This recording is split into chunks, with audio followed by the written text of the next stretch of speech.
factory का उन्होंने factory तो सीधा घर देना घर में निकालता है उन्होंने मेरा मूल की गल है मैं वोट दिता शुरू तो मैं इन्होंने वोटर था मैं पहले भी बड़ी प्रक्रिया आदि काम किए तो नहीं किए आस पास जाके ए तो दसते ने असा ए रोड बनाया ए स्कूल बनाया ए अस्पताल बनाया एडा वड्डा इन्हें जुर्म किया हजूर की गवर्नमेंट बुगर ते हमला किया तो क्यों इन्होंने किया इन्हों अगर यह साबित नहीं तो समझने क्यों जानते तुम सारे इतने दोस्त बैठे हो तुम अपनी ड्यूटी दे रहे हो मैनू फड़ के लिया तुम अच्छे इंसान तुम ड्यूटी देते तो यह फर्ज बनता है ना कि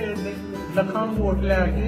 इन्ने पूरे शहर की तर्जमानी कर दे कम अज कम जो कानून बनया पढ़े किसे अगर इन्हें पढ़िया नहीं पढ़ के साइन किया फिर तो मुजरम है अगर इन्हें बगैर पढ़े किया तो फिर उस तो बड़ा मुजरम है अगर जो मर्जी पेपर दे के साइन करवा दे बस यह गल राजा दफ्तर का रिपोर्ट शाया करें जो उस मुजरम है उन्होंने सजा मिले तो अज मैं किया मैं मार देंगे फांसी ला देंगे मैनू मेरे घर भी मार दें बच्चे मार दें किसी की कोई हैसीयत नहीं तो मगर कल फिर किसी जगह पर जाएंगे उन्होंने इंज ही होना है पब्लिक डीलिंग से जान ही ना तौबा कर लें जो तक तौबा नहीं करते पब्लिक से जान ही ना मुहम्मद अरबी के शेरा ने उन्होंने नहीं छड़ना किसी भी जगह उत्थे पूरे मजमे के अल्लाह ताला ने मैनू तौफीक दी है मैनू खिंच के मैं नहीं इस काबल वो जात मैनू खिंच के लै गई उत्थे तो तू अज घर ना जा तू अज इधर आ